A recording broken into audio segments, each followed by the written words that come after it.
na be about any day na ga abata na page for matchmaking. Make sure na you serious, you go ready for settling down. Obu ni choli settle down, abekwana na page mse na echi ime matchmaking. Biko, and for some guys now no see na azu na asim cholo ha nwan. Acholo mo hand dia mmadụ over to you. Ije me one thing, ije pia wire azu. Enwego m the experience before. Send the goal me guy a girl, send the alia olu piacha the girl or kutula put the girl, send the ali ego. The girl abula akona. Mbe na nye this girl, agwala mi na this girl ba akona. The girl we you on me.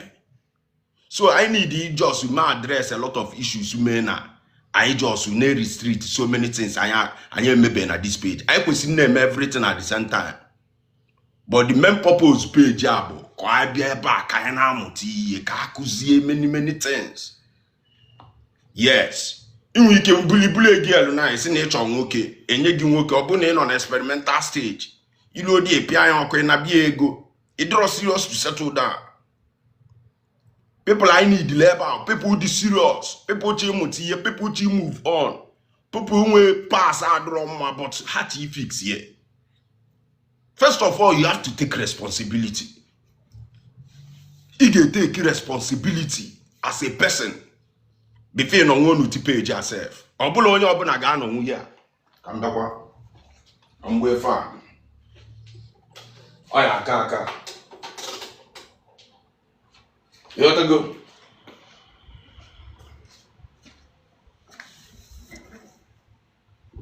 Obulo onye obuna.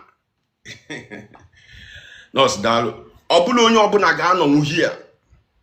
I mean, so many people now not different places. They cannot stay one place, and they have a human nature because almost everybody is trying to explore.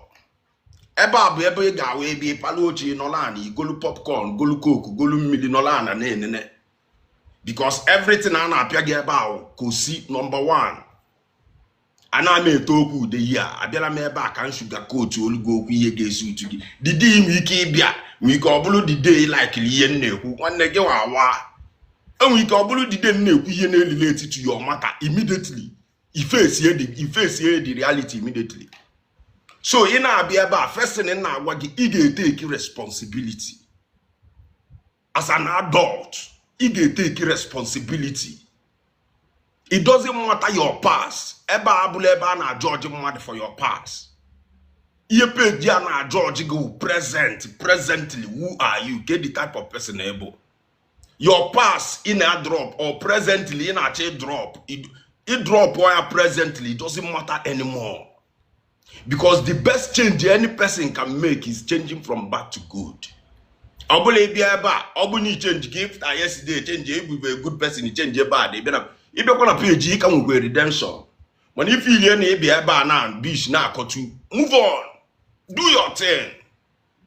Jame your thing now. At the end of the day, God nothing to lose. Away he lose you. And when you lose, away you lose. I'm a lord. I do work. Today I'm not working. Today I got life like 3 good hours. I got touch many things.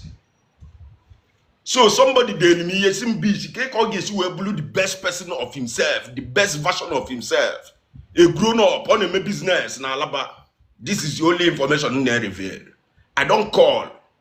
Every information now that to me now they confidential, but why in their thought as a reference point and the case study book. Again, yes, that's an end of anemia, another person anemia. A young guy on a morphoma, blue the best version of himself.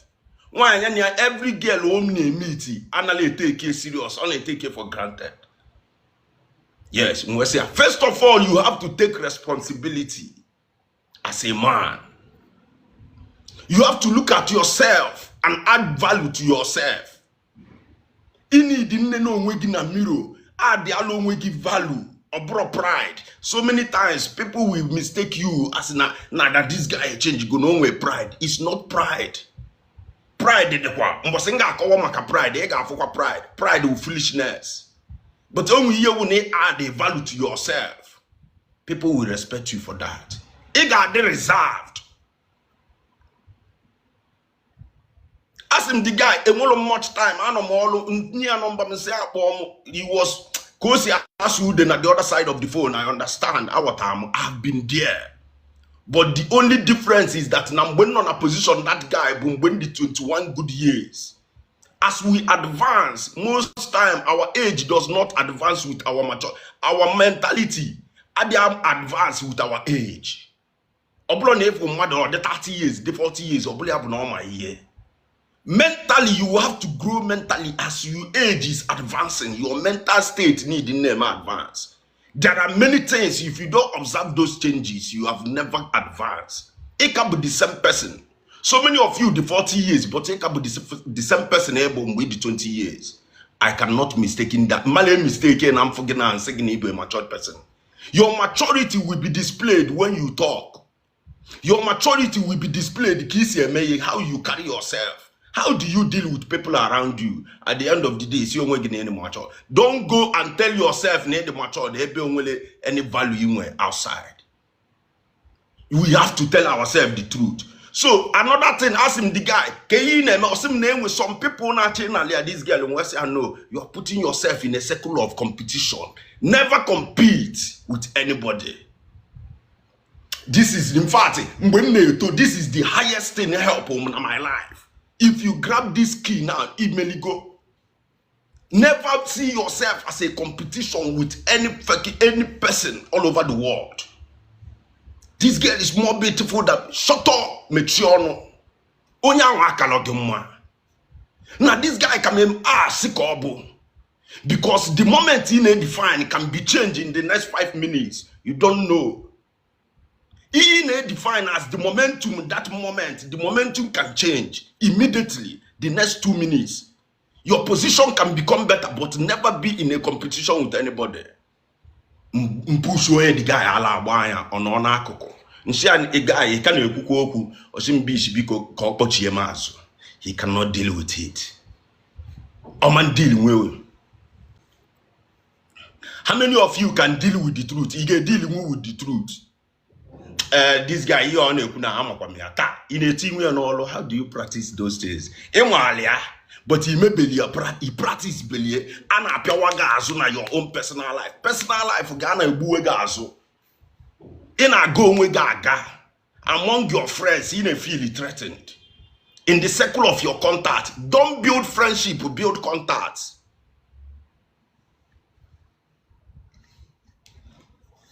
Build contact. Somebody tell me why India discourage people, but they will be Kubana lights of Obi Kubana and West. These are contact. In friendship, there is a responsibility. In contact, you need you to maintain a contact. In friendship, if you call me, I don't pick a call. I feel responsible. I feel responsible. Immediately. But if it is contact, it is mutual immediately. You can only have few friends. The little your circle of friends, the more you can prosper. It's not a discouragement not to have friends. No, it's for you to be able to maintain that friend and maintain friendship and maintain. That's why so many people will be friends with you. Before you know it, they will fall off because you cannot maintain it. How do you advance? Where's the young man? You don't need to do competition with another person. Also, no one else actually go to the girl iPhone 14. Where's can you afford it? In a Zwafia, ego neki ne nwete. So no na akwa nwete ezigbo ego but on eme ofuma. We say treasure ni na at the end of the day in shock uzie a girl kwete ke know today is not evidence of love. Some people will marry you because you're a very good guy. But oge meche gike ekwu n'ime marriage. A guy propose you today totally open at the guy enwelo too much good intention. That in way bad intention, that marriage will flaw. The reasons why people get together today on our mili. I know go na situations where I'm not a relationship now. This thing now, where is it going to take me? 5 years from now, if you flow with that person in 5 years, but why are you there? If you don't with your girlfriend, in password na your phone. Mbobu ni ije no amili iji phone gi, ije no shi iji phone gi, ije salu ina iji phone gi. In a relationship aneku na enwe marriage ageme in the next 2 months. This is it. Iya ki ije aba na marriage. Then how do you expect to be transparent? You will never be transparent anymore. You often go phone you begin delete contact in now. You often go phone you delete. Don't delete it. Not in a situation. With the phone you 10 contact, 100 contact na your phone. Because you need 1 million naira and I'm in a critical condition. I bet you only one person can come up for you. If you are not careful, none of those contacts can come up for you for that 1 million. Say for table hanging on how many people will contribute to that thing? Those are the people you can call your friends. Contact. Because you are scared to feel alone. You are circle up everything for you to belong. I told this young man, do you feel threatened? Or say yes, I feel threatened. Now this guy and never you as a man feel that another man can take your woman. Yes, no sleek guy one sleek or eti go gina speed in our bus speed and where's he me gabuzi anything because all this going up a million now we need ocean. You have to be very, very careful. You have to be careful. He didn't call me back. I take it as a case study. Be real. Know who you are so that people can define you for who you are. It like this. People will tell a lot of people, this guy, I'm on a way, yeah. But when you ask this guy, now way, Kupuloya, Kupuloya. This girl, now boy, Kupuloya, drum shot at this girl, I'm not sure. So many times he rejected this offer, TV, but you cannot go out. You cannot give your time because if we go that time, does it worth it? So many people today, and we go just one nilo. So many people are bagumo to not a nonsense destination, they headed to a place and will meaning to their destiny and how on also. So many people today, a go vacation actually just now somebody put to them can such it they that was that movement was never part of your destiny. What is your destiny? Can you be your destiny? What are your priorities? Can you motivate handbook as a man, as a woman? It's a normal pour out there more than 4 billion women all over the world. If that everywhere in the world, if one it's a normal it's a normal as a man go to entertainment world, go to the whole entertainment, both sports and music and the movies, everywhere. Gake for people. But he make it unique, but the identity you claim for yourself, only one make it unique. If you don't present that uniqueness, one no more able. On our drive on one phone. That driving in it's not part of your destiny. But in a JDA, let me just meet up. Can jelly even go away jelly me? Watch my power azumaka. Can you give a key when you me? Watch my power that theory. Also, ya can a page. Can be gavy. In a me can be never key where be maybe. Would Konya na Wobukonya Wobu. And we keep each and every game why as I didn't get where we gave you. Abizium gave you. We have to be very, very careful. You have to be very, very careful in this life. Obone don't careful. He gave me a mistake. By the time we can regret, so many people today hand on a wheelchair. Part of the things Hannah will regret. I was not supposed to be going this place. I was not supposed to be here at the first time. What brought me here? Can you come here? Yes. When my problem na China when I'm being mad, they can know. And what I'm not can attract this guy. be mmadụ ka nọ ejechegokwe m ebe m na-eje ekwesị m nnama na yard ka ịghọta na most things na-agwa gị from my own personal experience.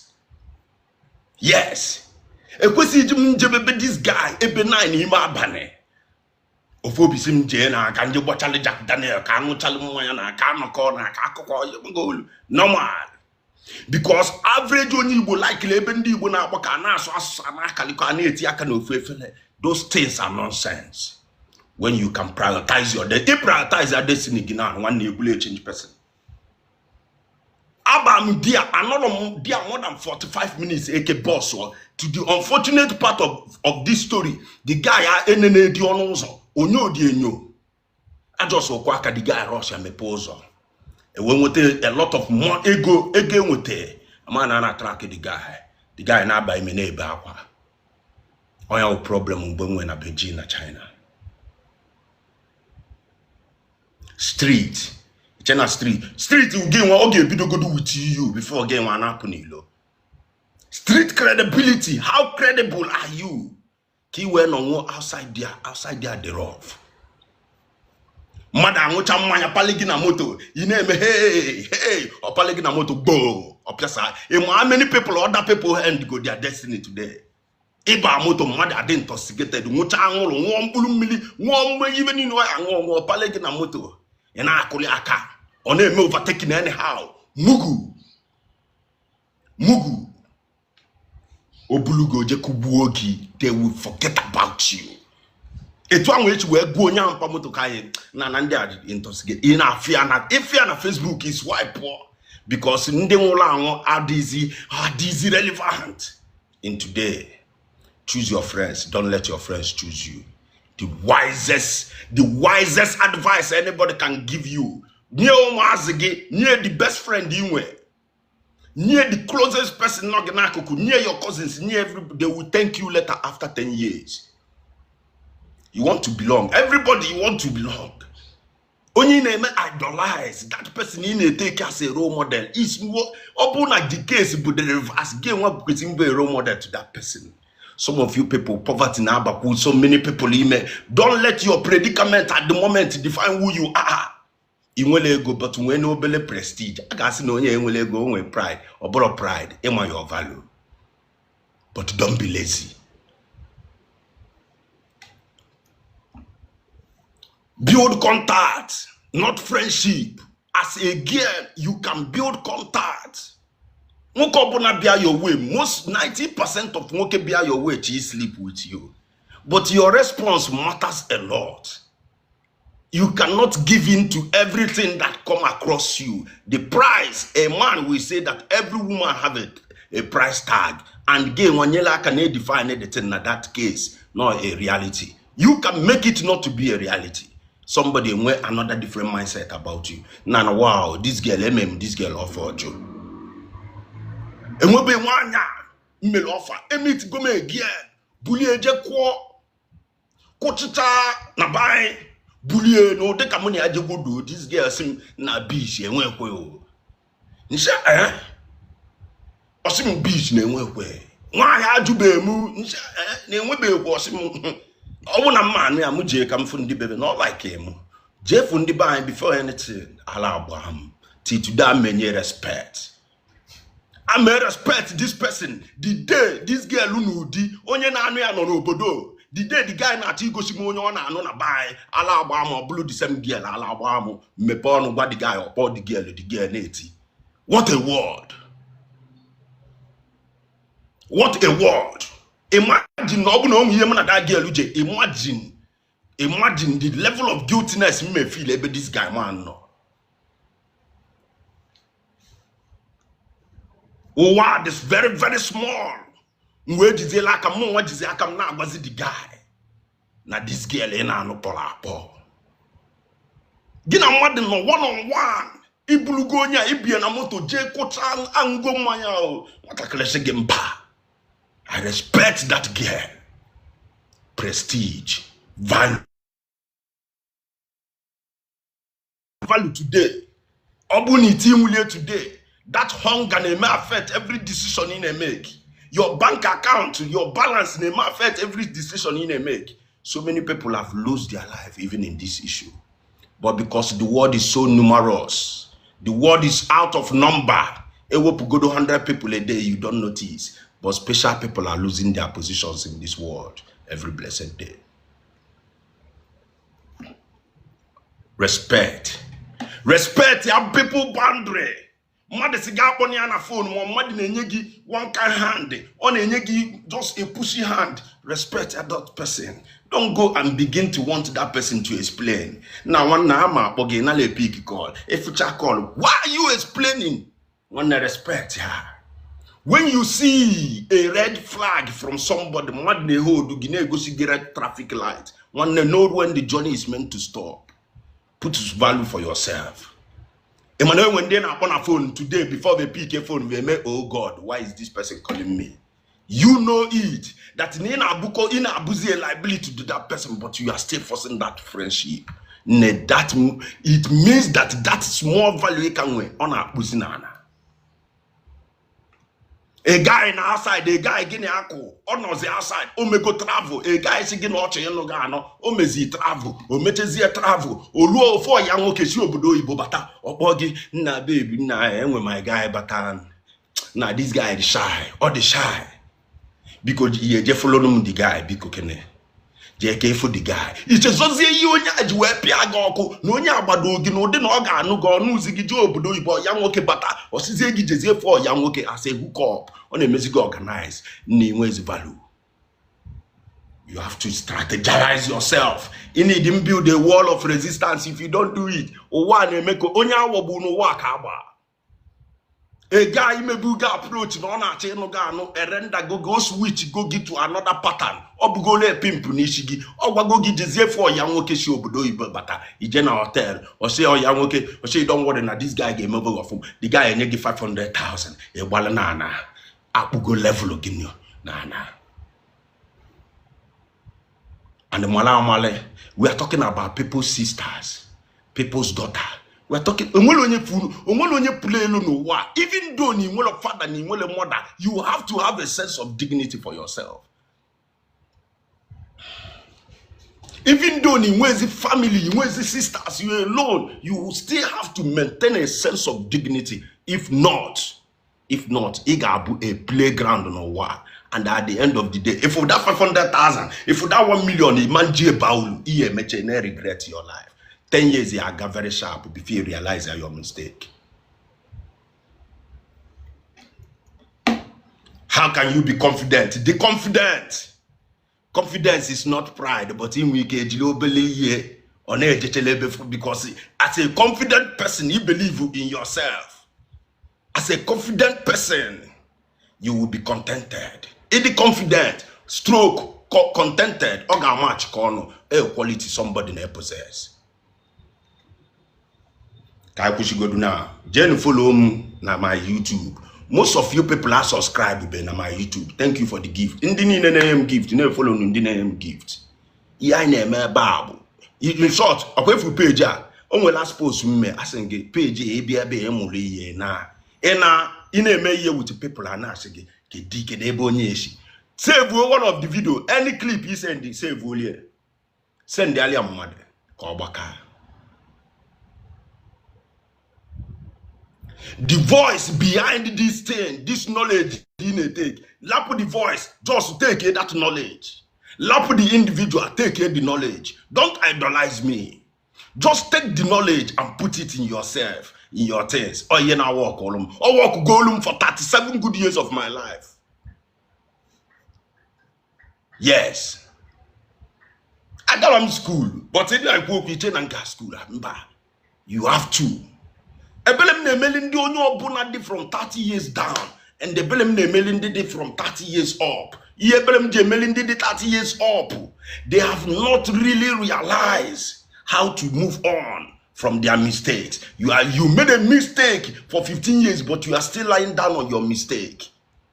You've given up on life. You are not supposed to give up in this life. You actually give up.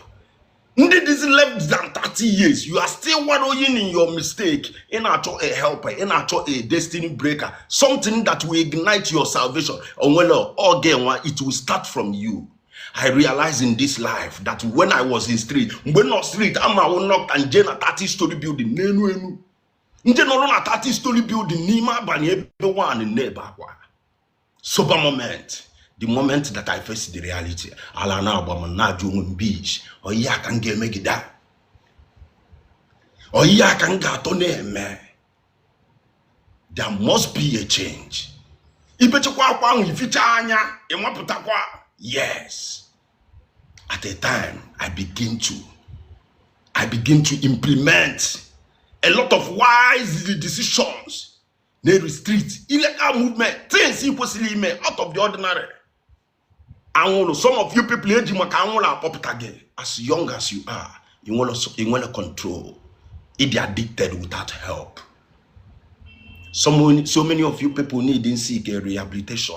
You are supposed to go to rehab. You can say rehab. As a girl, in a watch money in a codeine. As a girl, in a watch money in a toggle blue. As a girl, in a watch me in a ballad, in a bacana. You are useless in yourself. A part of your brain get make you blind there or blind there. You got impaired concentration. Not only impaired concentration, you got increase in appetite. That means no amount of food you get zulugi. Then all get make you name with savings and all get make you lazy and all get make you feel you know what you okay or what you okay. Why you are running to addiction and the investigation of nature keep feel you know what you okay. And will need shortcut for this life. That's why so many people, they're addicted. They don't want to leave that addiction because you want to stay in another world, on another world. Yes. Begin to hate those friends. Begin to hate those things. Your salvation. Begin to hate begin to hate the begin to hate the circle.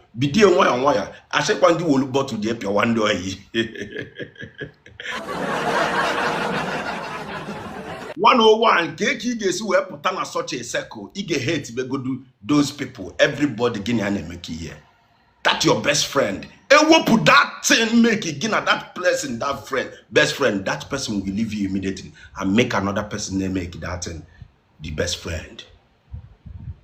Minus you. Without you, these people will live their life to the fullest. And when you get the output, I short what the whole world. See that this guy, not so sorry, not able so let me not just call name. Name when somebody want let's shut the world down. And then even the president of the country, nobody remembers. You have to put your value for yourself. I want to make a meaning in this life. Everybody with destiny, everybody with purpose. If you see yourself, you don't have purpose because need drag you go in the pit and the feel is in a way. If most of the people in our street kids and all these people, most of them just gave up. One of the things hang with the salvation in our for their life, in our many of them their life now turn around. If you change. Ibe a girl, but I use gini mono. Working out on our baggy set. You feel no lifestyle. You feel any name with phone. And you can nyegi ref, nyegi nkozo. Ana amagi. Mano ibia. I nekito mwekani mwezi conscience. Emekati ginu charge as a girl. Useless go yourself. It's not also get pala. It's not also get paike. It's not also get pala. It's not also get paike. The addiction, alcohol na go with highness na go with impioko. Ine take this thing no with people. Even a pawn, even a vessel for people to carry your Johnson. Then again, we believe in carry your Johnson. 10 years after, you will look back and tell yourself the truth. Many of you people cannot find out what you are doing now. They draw happy in your marriage. What was your intention before you entered this marriage? Can I be good from there? Can I treat your madness? Then follow my YouTube, Bishop Israel TV. Obini follow get they done na page. Share ya na member. Where's the young man? Kampogi, onasi ekwoku. Nsia kampogi back. I left him. Lapia. Obuni jebe na my YouTube, he did help yen name. But I still appreciate you. No, I can double tap here. We need, I cannot 18,000. We need to rise. I need the 25,000. Let's get it up. Now double tap here in on at the best place. It's either in or here money in eba and make comedy. Comedy the one with my comic side. I may make comedy. Don't be surprised if you can art comedy, can make a movie, can make a skit. Don't be surprised. But the basic thing about the knowledge I now share today. Idioke adigom okay. Inwe sharp mindset adigom sharp. Adigom okay.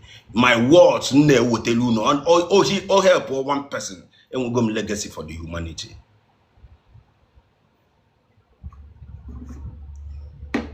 I say girl with confidence. Obuloso working with confidence. Someone with confidence. I say girl, availability abugole problem. Don't make yourself always a sacrificial lamb. Mbobu ne dey available. Ijube madi and we be any off eju for one day. Iye ne make gije more pret tinibu. I talk to many people in Nigeria and they will tell me the government. I tell you, most of you people, most, not all, are very, very lazy. But not in Nigeria, I'm a rice ni maria, I'm a rice na school. I'm a paite rice nishi. My friend, unfortunately, may his soul rest in peace. My friend, I didn't make it rice. Otoloki ni me, the guy I'm go. Nenemo wale rice, neme ba na gwazige ngoku. There's no, and wala any shame in dignity, and wala any shame in labor, and wala any shame na something in make you preserve your integrity, and wala any shame in that. Oh, mo why je mo ka isha kwakwa enwe odum time na baby ke yi na akoyi ya na oh mo wa ga je mo ka esi eme isi ka esi eme mbo na oh mo wa ga je mo ka esi alu AC ka esi alu plumber bia na obodo Igbo ka ifu no ndi mo ka esi alu plumber. They make a lot of money. Must in change my AC onye buy we be bian change you charge them almost $600.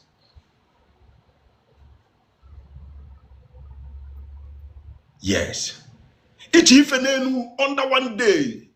Ebube yine necho onwe gi pride abagi ni me but he not on that level. It's like at the place you onwe gi the hit or shortcut. There's no shortcut. A lot of life. I'm telling you, 90%, if not 95%, people on email today, they wish that they can take back their time, their clock back. They would have fixed their mistake. They wouldn't be inside today.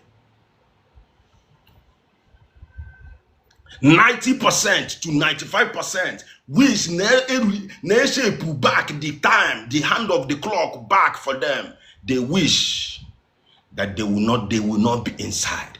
So many people with problem once a life imprisonment, a young guy without a name, presently on a serve life. Once or baby before, but once called Balime. A girlfriend in Nyanya Binono, a use only as a witness. State witness or your confessional statement. And we are not a confessional statement.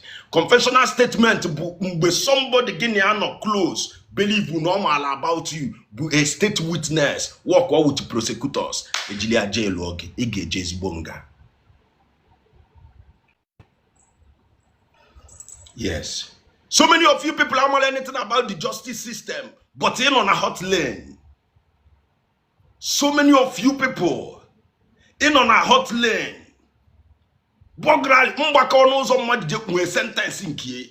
Mbu mmadu mwe sentence nkie. Na ebo mmadu ebo onwuchala mwe sentence nkie. Ni iji egbe juoli mwe sentence nkie. Ni na api yo opipi mwe sentence nkie. Ya atu olo to kalia hush puppy. Yes. A girl onye buy now currently amam nu na for the trend. A girl on a trend, obulez buego, almost $1.something million. Obulia. Why am I doing all those things, bro? It's enough for the bloggers in a pussy. Like, I can do blogging, I can still do blogging. But we have to educate ourselves. This girl now, people go from her.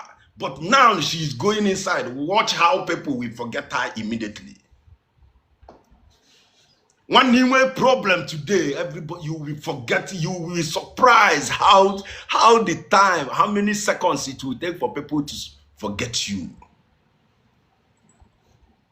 In a crayfish, you want to name with dignity like that crayfish. How many of you find the same? You wash you wabon straight, you wash money for hand, back for grand. That is the only business you want to make here. But the challenge you got that business and what all gako, you blew a sacrificial lamb, a chobagacho, a manfuzigi. Because again, when I took that case, and I took a gang on a hot lane, we couldn't get a meet. Opposite of you now took a Diego on a hot lane. This year hotter, this year more frustrated, this year more ambitious than you. Again, was that is why you see people disappear.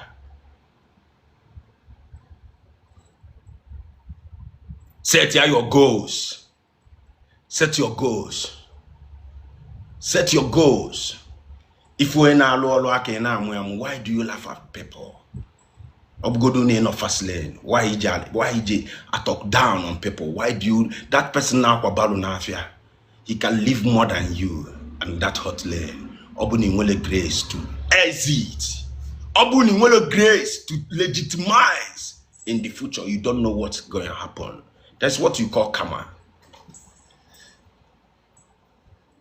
I will give you opportunity to choose yourself. In 10 years, where do you see yourself?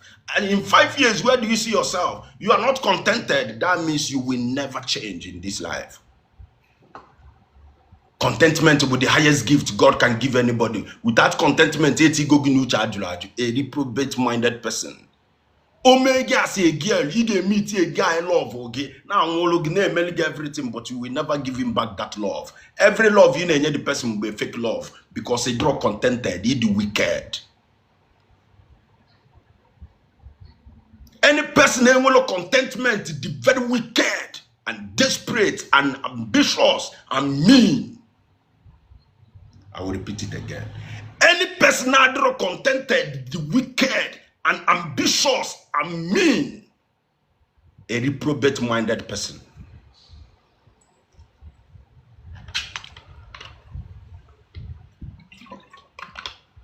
Yes. Yeni na be a big problem. Na the family fabrics of our society. Yeni na be a big problem from the top. Obukwas also na the middle. Obukwas also na the poor. The lowest people not at the food chain. From the top. People are not contented. People are so mean and wicked. I mean, people get make it people are much. I remember when there was a time. As early as 17 good years. When the 17 years. Yes. I came na police station on bar. But I was here for 3 years. 3 months. Yes. Yenje use myself as an example for you to know where I'm coming from. I remember there was somebody who wanna sell a bully a budget and last in Colorado. 20 years ago, people Nazio Panaga and Nazio Panaga. I didn't know no Nazio Panaga was my cousin. Until in the morning. On which I be then. Until in the morning. Hi, mwefia waitie. Mwe to say shipatia. As a boy of 17 years, but enwe go level of wisdom, God unyem. At least I'm a people negament. I was good with OC Sas na cell there. A boot put the guy. A we feature bialo. Ah, one name wene back wala bam. Owenwa. Esom weje pafuozie bale waterproof na ka pafuozie 20 years ago kedebe no. That is why we take everything in our work here as very, very serious.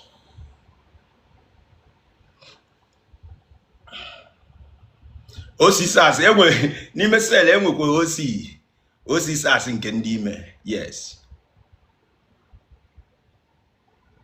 Yes. You have to be very, very careful. With confidence as a girl able, don't let your bank account always reflect in your decision making. Don't let your bank account always be the influence in the way you speak. Inwele ego, but what sharpen gogi. It's only more aka. Time na banaligi, you always see na time na banaligi ichi by shortcut. There are people by shortcut to succeed here today. Even them, how malo ye meha, can succeed here. I believe when you open in a jam, no one azogi one the day ogi clear ginanya, everything will fail you. I'm telling you, I don't want to mention names. Mbologi names eba ewafu. That means that is why you will not tell me about anything.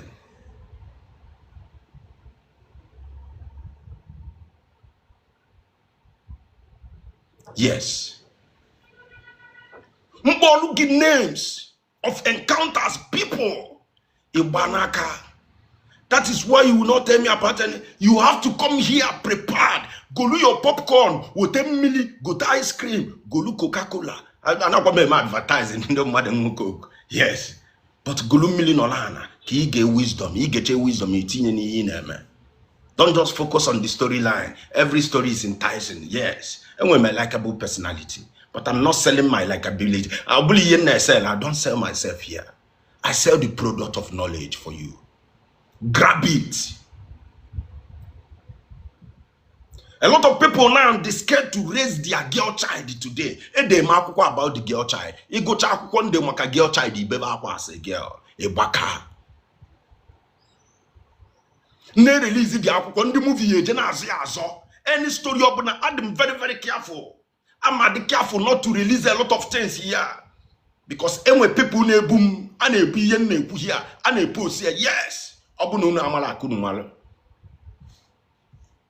Before Himalaya, the movie gave buya. Yes. Netflix came the girl child them and in the movie it's a story that I know about. A story that I was a witness. The book Mbata Nigeria. I personally will be selling the book. Mbata Nigeria, this page, eba nga nela akwo online here. Nti life nela akwo. Anyway, on Nigeria, send the aliga akwo. Yes. So many of you, it's a good girl child, go te hanky, will hanky palim million olana. In a go child, ibidi nishonato. Ibidi nishonato about the story of a girl that started her life like you. But because of so many things, because of flexing a lot of things, of facing the challenge that nobody helped her during that time. In our right here, we have to be very, very careful. Indeed, very careful. People are scared in this day, in this generation now, in this era, to raise a girl child. They will not tell you what is your highest fear, what is your greatest fear.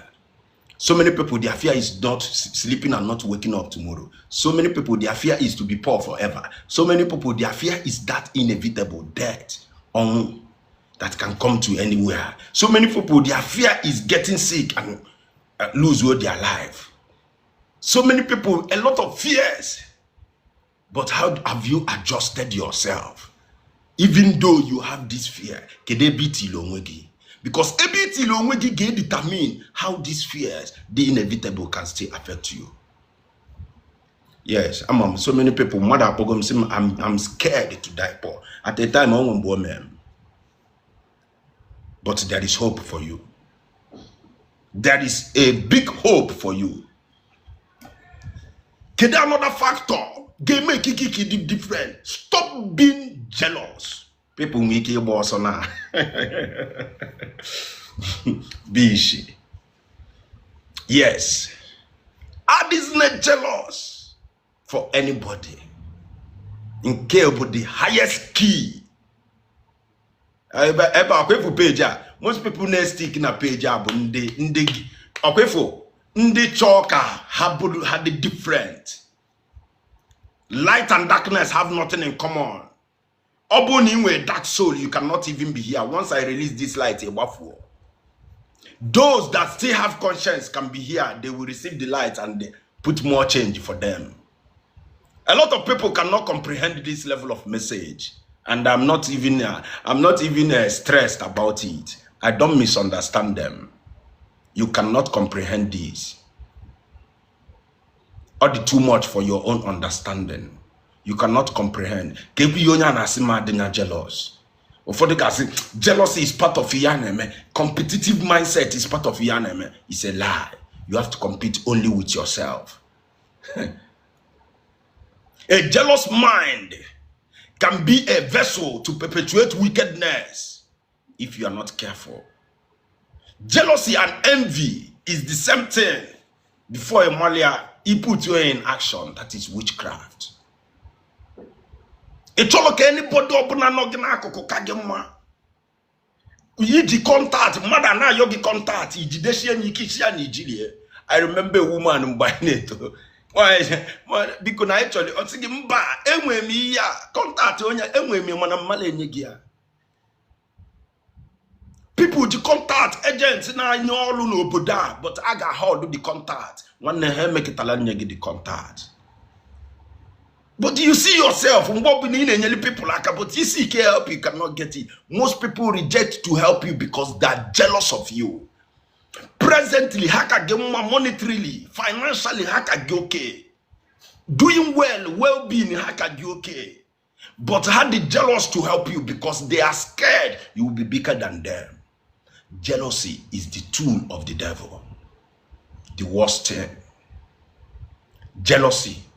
It's the contact. You don't need the contact. You use go the contact. A man recommend anybody for any good thing. Nyabuzeli na the person fail. Can they experience him when go where say I'm not helping anymore? People have betrayed me. Somebody like me can say I'm not helping anymore because they face a lot of betrayal. But it will still not withdraw me. It will not affect me from lending help to the right channels. Yes. Jealousy is pure, in fact, only the self-inflicted disease, called jealousy. It is jealous about your siblings. It is jealous about it is jealous about your cousins. It is jealous about your friends. It is jealous about every person. A jealous human being is the most dangerous human being you can ever encounter. Yes. Why not street? Why not street? Mona give me anything. I keep go. I end your contact that same day. Can you write it down? Any person getting a mutual agreement, I know it's going street, opposite street, but in a legit way, because I preach legitimacy here.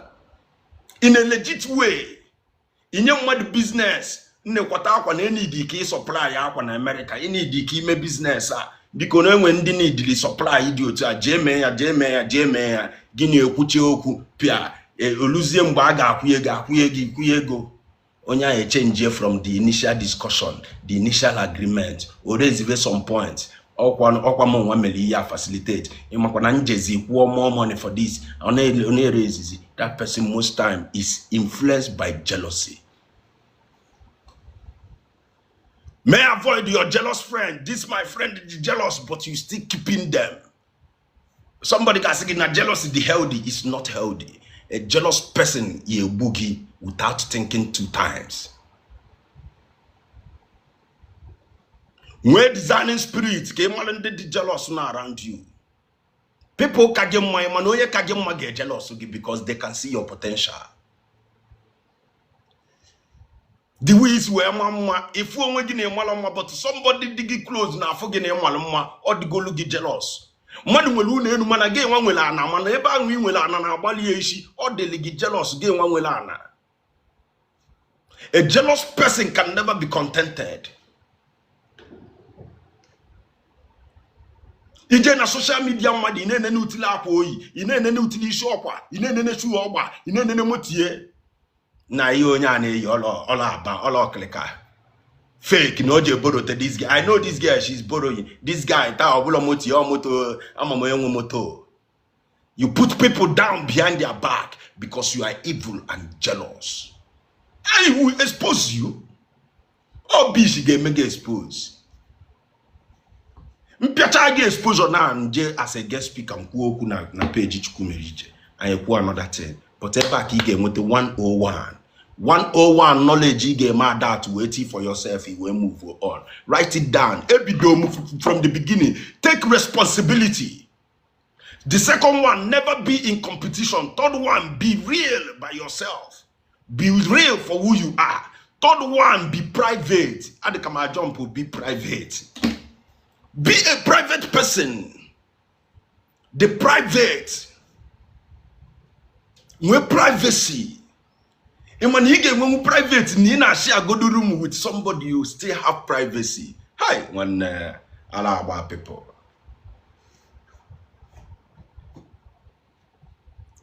You can still be private in as much as you share things with people.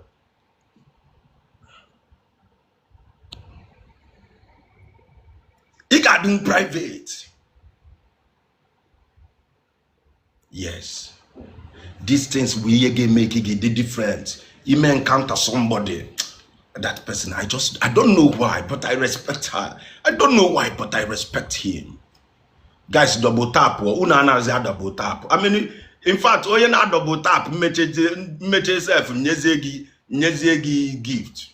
Yes. Nkuchoku you ajuju ya he send the ajuju. I will take 3 questions. Now this topic I make. The private, even among your siblings, even in your workplace, your work people gonna have workers, ablo your friends. Get a pen. Did the 2 your song get rephrase here again. People in meeting no get good reception, ablo your friends. We boundary key when we private. Achapala anagochi unyeli gone wenu volugi ke shake. My friends, I just made new friends. Shit. You may pawn on your workplace. You call you ashishakona. You pawn as you go do you mega analyze. You give people topic about you. Yes. No matter the level of reception, no matter the VIP, the 5-star treatment, the people immediately at your workplace, they are not your friends.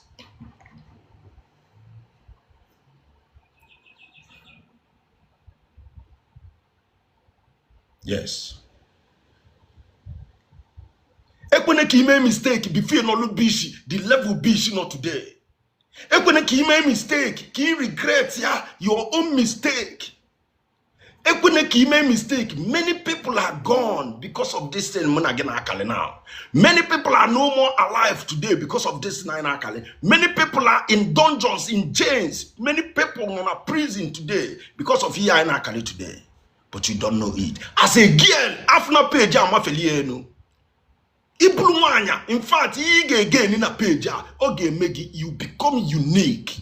We have to give you a mindset very, very sharp.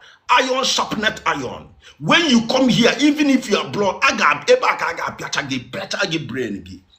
If you have VIP reception, that reception of Madinye is not until their friendship, until everything is tested, it's not real. Remember, in a dealing with pretenders out there.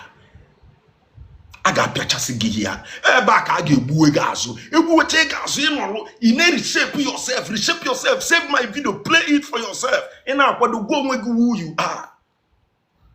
Don't be deceived. Everything needs to be proven.